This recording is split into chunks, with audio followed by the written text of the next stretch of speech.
पतंजलि को जमीन सौदे में फंसे नेपाल के पूर्व प्रधानमंत्री माधव कुमार नेपाल भ्रष्टाचार के आरोपों के बाद गवाही सांसदी।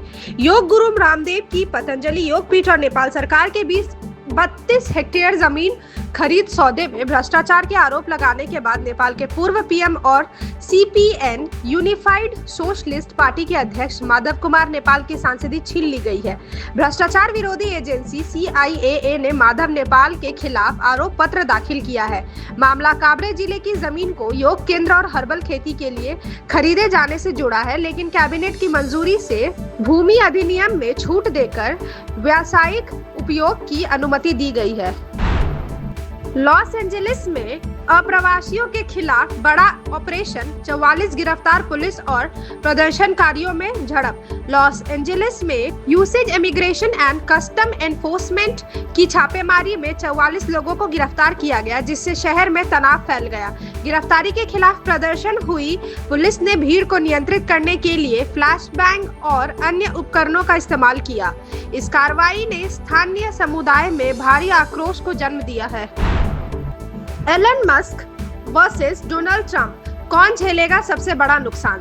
दुनिया के दो प्रभावशाली हस्तियों एलन मस्क और डोनाल्ड ट्रंप के बीच बढ़ती लड़ाई ने वैश्विक ध्यान खींचा है।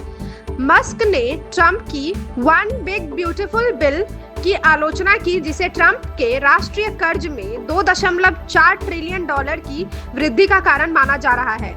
इस विवाद से दोनों के राजनीतिक और आर्थिक प्रभावों को गंभीर क्षति हो सकती है, लेकिन विशेषज्ञों का मानना है कि लंबी लड़ाई में दोनों पक्षों को नुकसान सहना पड़ सकता है। मोदी को G7 का निमंत्रण क्यों? कनाडा के पीएम का साफ जवाब, निज्जर हत्या जांच पर चुप्पी। G7 शिखर सम्मेलन में प्रधानमंत्री नरेंद्र मोदी को शामिल होने का निमंत्रण मिलने पर कनाडा के पीएम मार्क कार्नी से सवाल किए गए कि क्या खालिस्तानी आतंकी हरदीप सिंह निज्जर की हत्या के मामले में इस कदम पर आपत्ति नहीं है।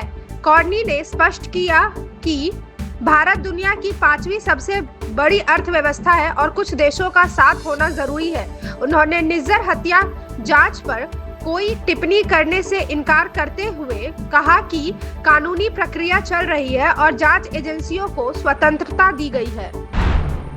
भारत के खिलाफ जहर उगल रहे थे बिलावल, अमेरिका ने दिया सख्त संदेश, जैश खत्म करने का टास्क। पाकिस्तान के विदेश मंत्री बिलावल भुट्टो जरदारी के नेतृत्व में अमेरिकी दौरे पर गए पाक प्रतिनिधिमंडल को अमेरिकी सांसद ब्रेड शर्मन ने आतंकवाद के खिलाफ ठोस कार्रवाई का कड़ा संदेश दिया। उन्होंने विशेष रूप से जैश-ए-मोहम्मद जैसे आतंकी संगठन को खत्म करने पर जोर दिया। कहा कि पाकिस्तान को इस संगठन को खत्म करने के लिए हर संभव कदम उठाना चाहिए, जो उनके निर्वाचन क्षेत्र के लोगों के लिए भी महत्वपूर्ण है। Thank you so much for watching this video. Don't forget to like, comment, share, and subscribe.